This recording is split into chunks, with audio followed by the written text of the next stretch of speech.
Hi guys, this is Martina.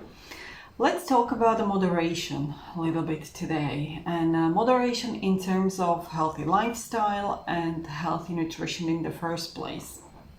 I think we all heard sometime in our life we should do certain things in moderation or consume certain things in moderation, better to say. Whether it's fried foods, drinking alcohol, eating sugary foods, the advice many times has been do it in the moderation. Now, how much is that exactly? How much is the moderation? How much alcohol is fitting into the overall or general assumption of moderation or estimates of moderation? The truth is that nobody knows. Nobody knows what is moderation really. Or in the other words, it is a very individual and highly personalized perception of each person how much is moderation. And that is depending on the overall lifestyle and the habits really. And so, for example, if a person drinks 4 alcoholic drinks a day, as every day as a normal lifestyle or a normal habit, to drink in moderation may mean for this person to drink only 1 in a day. Whereas for somebody else could be drink 1 glass of alcohol during a weekend only.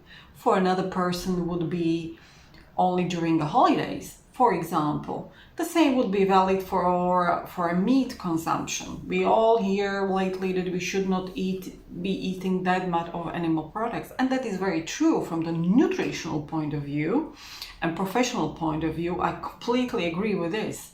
But nobody is really telling you in general advice how much is that to eat animal products in the moderation. For person eating meat every day, to eat meat with moderation would mean eat meat every other day or eat it only during a weekend or whatever. So the moderation as a general statement, as advice, is really something untangible, undefined, and highly personal. Now, why am I saying all of this? We all want to live healthy life. We all want to ideally enjoy long life until 90s, 100s in health. Nobody like to be in the senior ages, in the senior years, to be unhealthy, to be on all different kinds of medication, to be depending on somebody else, or to be have decreased mobility and to not be able to function in the best possible health and vitality until your last day, until your last breath on this earth. And so that's where the moderation really, as undefined piece of advice, comes into.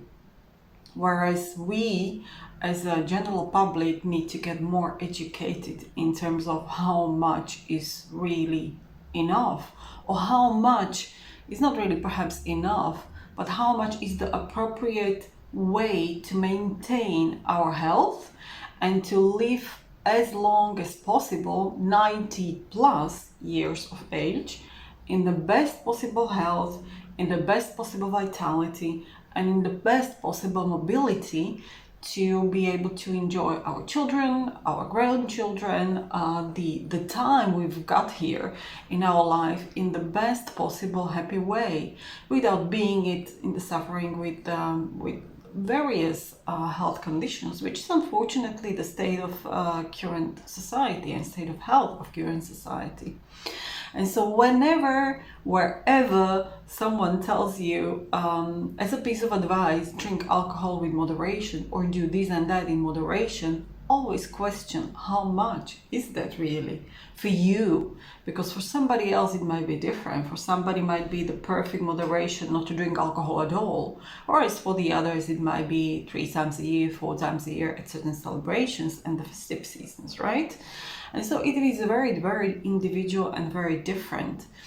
What I'm trying to say, and what I'm saying in all of this, try to be as discerning and critical as possible, and always try to come to specific, detailed advice, and avoiding this kind of generic, undefined piece of statements, which really doesn't help anyone. So that's basically for as a quick talk, as a quick reminder and way of thinking, and nudge perhaps in terms of how we should be as a general public, critical and more discerning, and really think and be aware that the only person who has the best interest in your health is yourself. There is nobody else, and should not be also nobody else. It's you who should have the best personal interest in your own well-being and health and longevity. And hence it's you who's supposed to be always discerning and questioning, and not really relying on somebody else's undefined and unspecific advices. So that's all for today, and I'll talk to you next time.